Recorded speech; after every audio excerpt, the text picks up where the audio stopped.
Allah itu suka banget sama orang yang bertaubat lalu belajar, memperbaiki diri. Taubat dan taklim Allah nge-like banget tuh. Siapapun yang bertaubat, siapapun yang kemudian pengen belajar memperbaiki dirinya, semasa proses itu Allah suka banget sama dia. Setiap hari Allah nge-like dia dan ngasih tahu ke malaikat, ini hambaku nih, ini hambaku, ini hambaku nih. Terus Allah ngebanggain dia. Allah walaupun ngelihat kita banyak berbuat dosa, tetapi Allah masih juga manggil kita hamba. Ya ibadi, wahai hamba-hambaku, kalau kalian datang kepadaku dengan membawa dosa yang memenuhi langit dan bumi, penuh dengan dosa kalian, gak ada lagi planet, gak ada lagi bintang, semuanya dosa kalian isinya. Lalu kita datang kepada Allah dan kita mengatakan, Rabbi, ini hambamu yang fakir ada di hadapanmu. Ya Allah, ini hambamu yang hina sekarang datang ke pintu rahmatmu. Apa kata Allah? Aku bukakan rahmatku seluas-luasnya, aku terima kedatanganmu, lalu aku gugurkan semua dosa-dosamu menjadi hilang, wala ubali, dan aku gak peduli sebanyak apapun. Allah yang mengubah takdir dengan doa. Jadi bukan doa mengubah takdir, tapi Allah mengubah takdir dengan doa. Dan takdir itu bisa dirubah-rubah. Suka-suka Allah dong. Orang Allah yang nulis takdir, yamhullahu ma yasha'u wa yuthbit, kata Allah. Allah bisa menghapus apa yang dia tulis dan bisa menetapkan. Jadi nggak usah pesimis, nggak usah putus asa dulu. Wah, kayaknya memang takdirnya nggak bisa. Orang yang jahat kayak saya, yang pernah punya masa lalu yang kelam, menikah dengan akhwat yang hafizoh dari pesantren apa gitu. Kan kayaknya takdirnya nggak. Orang yang soleh, orang yang menjaga diri dengan orang yang menjaga diri, orang yang soleh dengan orang yang soleh. Atau ibin litoyibat, orang yang baik ketemu orang yang baik. Tapi kan saya mah orangnya udah keburu nggak baik duluan. Sekarang lagi belajar jadi orang baik, tapi belum baik-baik amat. Sedangkan dia mah udah terpelihara dari dulu. Kayaknya kita mah nggak sekufu, nggak selevel, beda dunia. Yang satu dunia putih, satu dunia hitam. Ini gimana nih nggak ketemu nih? Takdirnya mungkin kita emang nggak layak untuk dia. Tetapi dengan doa, Allah Subhanahu Wa Taala berkuasa untuk mengganti takdir. Teman-teman, kalau Allah mau membalas setiap dosa kita itu dengan satu musibah, kayaknya kita nggak punya kesempatan untuk bahagia dalam hidup. Musibah aja terus. Karena dosa kita itu terlalu banyak. Mata kita dosa, lisan kita dosa, telinga kita dosa. Belum lagi yang dihitung itu yang batin ya. Ini ngitung yang zahir-zahir aja udah banyak nih. Apalagi ngitung yang batin. Batin itu dosa apa? Dosa hati. Ngerasa yang gak nyaman, dengki, iri, cemburu, segala macam. Itu udah dosa. Mikirin yang jelek-jelek tentang orang lain udah dosa. Jadi kalau kita mau dibalas setiap dosa dengan satu musibah, hidup kita itu adalah pergantian antara satu musibah dengan musibah yang lain. Makanya Allah berfirman, wa ya'fu an katsir. Sebagian besar dosa kita itu gak dibalas sama Allah sebetulnya. Jadi jangan suuzon dulu sama Allah. Allah biarin aja dulu supaya kita punya kesempatan bertobat. Jebakan-jebakan setan tuh suka gitu ya. Dia bilang, rugi lo sholat tapi masih buat dosa. Akhirnya kita jadi malas sholat. Padahal sholat itu cara kita untuk ninggalin dosa. Inna sholata tanhal fahsya'i wal munkar. Itu sifat dari sholat itu mencegah kita dari dosa. Udah Ustaz tapi gak tercegah. Lihat, minimal ada rasa feeling guilty kan. Itu bukankah itu bagian dari progres spiritual dalam diri kita? Mulai ngerasa gak enak, mulai ngerasa malu. Bukankah malu itu bagian dari iman? Berarti sholat membangun keimanan kita. Bukankah muraqabah itu bagian dari iman? Merasa dipantau oleh Allah. Mulai merasa setelah itu nyesal. Dulu gak ada nyesalnya, habis buat dosa biasa aja, malah bangga, malah cerita-cerita. Sekarang malah nyesel. Masih buat dosa sih, tapi setidaknya udah nyesal. Maka terusin sholatnya. Perbaiki sholatnya, Allah akan perbaiki diri kita dari dosa. Oh mungkin sholat kita masih kurang tepat waktu. Oh mungkin sholat kita masih belum di masjid. Oh mungkin sholat kita belum di shaf pertama. Oh mungkin sholat kita belum banyak ditutup dengan istighfar setelah sholatnya, doa dan seterusnya. Perbaiki sholat kita, Allah akan perbaiki hidup kita. Sebagaimana kata Umar, wahai diriku, kalau kamu punya masalah jangan bilang ya Allah saya punya masalah besar, tapi bilang wahai masalah saya punya Allah yang maha besar. Serahkan kepada Allah. La tahzan, innallaha ma'ana. Ya Allah pengen nikah, ya Allah pengen rezeki, ya Allah pengen kerjaan, ya Allah pengen anak, ya Allah pengen apapun yang kebaikan-kebaikan, ya Allah. Bukan yang lainnya. Yang penting jangan bikin Allah kecewa, itu aja. Kalau kita nggak bikin Allah kecewa, kita masih tetap bisa ngandelin Allah. Begitu kita ngecewain Allah, nggak bisa ngandelin apapun.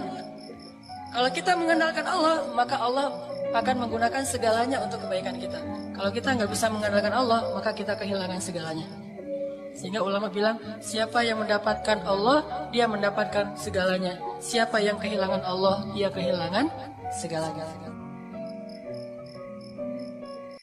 Salah satu doa minta disembuhkan kecewa dan sakit hati di dalam sholat adalah Rabbighfirli warhamni wajburni.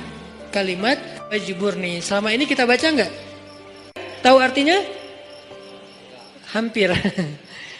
Apa arti wajburni? Bukan paksa aku dong Allah, enggak. Padahal arti jabar juga yang memaksa kepada kehendaknya. Tapi kalimat wajburni, makna jabar di sini makna yang ketiga di antara tiga makna jabar, yaitu yang mengobati sakit hati. Kalau mau ngelamar seorang cewek, sebelum kita datang ke calon mertua, lobby dulu ke langit pemilik hati mertua. Minta kepada Allah yang menggenggam hati. Begitu di depan pintu pagar, la haula wala quwata illa billah. La haula sampai 100 kali. Kenapa 100 kali? Sampai yakin banget ya Allah lah yang menentukan hati seseorang hamba. Bisa dibolak-balik. Bisa jadi awalnya si calon mertua ini udah punya calon sendiri buat anak yang perempuannya. Akhirnya orang tua calon mertua tadi yang udah punya rasa srek kepada yang lain tiba-tiba berubah pas ngelihat kita. Wah, ini nih calon menantu saya nih. Jadi Allah sendiri yang berjanji akan menunjukkan keajaiban, mengabulkan permintaan-permintaan yang baik dari hambanya, sehingga tidak perlu kita ragu, Allah gak mungkin ngecewain kita.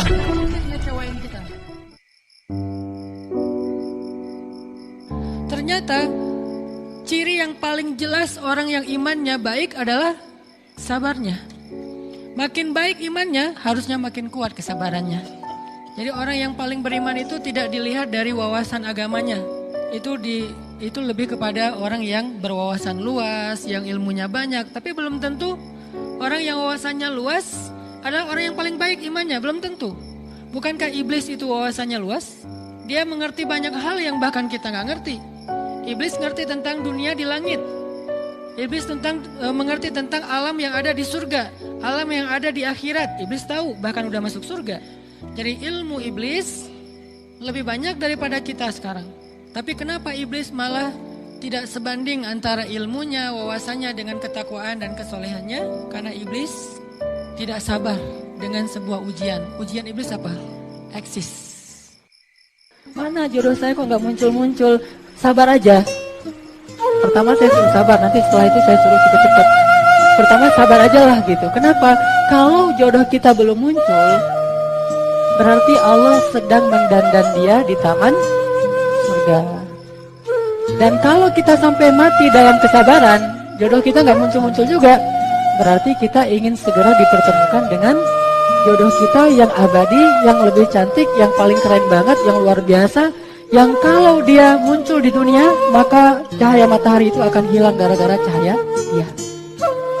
Yang kalau selendangnya jatuh ke bumi, maka antara langit dan bumi itu akan harum semuanya dengan kasturi. Yang kalau, air liurnya jatuh setetes ke lautan, seluruh lautan itu akan menjadi mani. Pengen nggak begitu berdoa langsung Allah menunjukkan keajaiban? Kita pengen aja nggak berani ya, karena kita nggak percaya bisa. Kita mau mengatakan pengen, itu aja kita nggak berani karena menganggap itu nggak realistis. Masa sih bisa? Bisa kalau kita yakin kepada Allah. Kalau kita nggak yakin, kalau kita bilang nggak bisa, kalau kita ragu bahwa Allah bisa menunjukkan ajaib kepada kita dalam hitungan detik, terus kemana kalimat kun fayakun? Masalahnya kita nggak yakin untuk bilang pengen. Begitu doa langsung Allah kabulkan. Itu aja kita ragu. Kenapa? Kita nggak percaya itu bisa terjadi dalam hitungan simsalabin abrakadabra. Kita nggak percaya itu bisa terjadi dalam satu kalimat kun. Makanya tidak ada kun dalam hidup kita. Gimana caranya? Belajar yakin kepada Allah. Perhatikan surat Ad-Duha secara utuh dari ayat pertama sampai selesai. Itu ayat ketika Nabi lagi hampir putus asa. Ketika Nabi dalam keadaan gak pede. Ketika Nabi dalam keadaan sedih berat. Kenapa? Karena wahyu sudah 6 bulan gak turun. Jadi kayak ibarat kita tuh udah 6 bulan gak ketemu dengan kekasih kita. Udah 6 bulan gak dapat WA dari pasangan kita. Kan paling-paling 2 hari 3 hari aja udah baper berat ya. Gak ketemu Jibril 6 bulan lamanya sampai Nabi berpikir jangan-jangan saya sudah dipecat sebagai seorang Nabi. Sedih banget. Turunlah ayat setelah 6 bulan Nabi dalam keadaan sedih. Wadduha wal-laili idza saja. Ma wadda'aka rabbuka wa ma qala. Tuhanmu tidak pernah meninggalkanmu dan gak benci sama kamu wahai Muhammad. Ini ayat buat kita. Kalau ada yang mengatakan, apa maunya Allah sama saya? Kayaknya Allah gak ridho nih saya jadi orang benar nih. Apa sih yang Allah pengen dari saya? Semua yang udah saya lakukan tapi kok jadi kayak gini? Allah menjawab, ma wadda'aka rabbuka wa ma qala. Allah tuh gak pernah benci sama kamu wahai hambaku. Dan Allah itu gak pernah meninggalkan kamu. Teman-teman sekalian, bisa jadi orang yang paling mulia di antara kita di mata Allah adalah orang yang paling banyak diuji dalam hidupnya. Diuji dengan ditinggalkan oleh orang-orang kesayangannya, kehilangan pekerjaannya, dimusibahi dengan sakitnya, dirugikan dalam jual belinya. Maka jangan bersedih. Ketika itu terjadi dalam kehidupan kita, berarti Allah sedang ngasih kita kesempatan untuk ngerasain pahit getirnya kehidupan kekasih-kekasih Allah. Pahit getir kehidupan Asiyah istri Fir'aun. Pahit getir kehidupan Ayyub alaihissalam, Ibrahim alaihissalam, Siti Hajar, dan masih banyak lagi kekasih-kekasih Allah lainnya. Jangan bersedih, karena itu berarti Allah lagi perhatian sama kita. Allah lagi perhatian sama kita. Makin kita lama curhat sama Allah, makin Allah sayang sama kita. Makin kita lama curhat kepada manusia, makin dia sebel sama kita.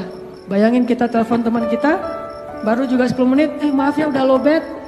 Manusia, tapi Allah Sami'un, maha mendengar. Arti maha mendengar ini, Allah tuh gak pernah bosan ngedengerin curhat hambanya. Jadi kalau kita pengen curhat yang panjang, yang gak akan pernah dicuekin. Kadang-kadang kita curhat lewat telepon ke teman kita, di loudspeaker dia ngapain gitu ya. Kok gak ada suara dia, kok diam-diam aja. Kamu dengar kan? Dari jauh dia langsung lari. Iya dengar, terus pergi lagi. Itu manusia, Allah enggak. Wa idza sa'alaka ibadi anni fa inni qarib. Kalau kita tanya ke Allah pengen curhat, Allah bukan menjauh. Apa-apa, sini, dekat. Allah malah mendekat pada kita. Apa?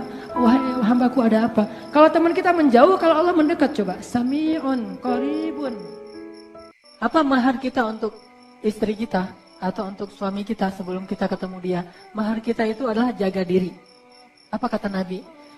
Aufu ta'ifu nisa'ukum. Jaga diri kalian, maka istri kalian akan menjaga dirinya untuk kalian. Jadi kalau kita pengen dapat cewek yang misalnya menjaga pandangan, kita harus jaga pandangan dulu.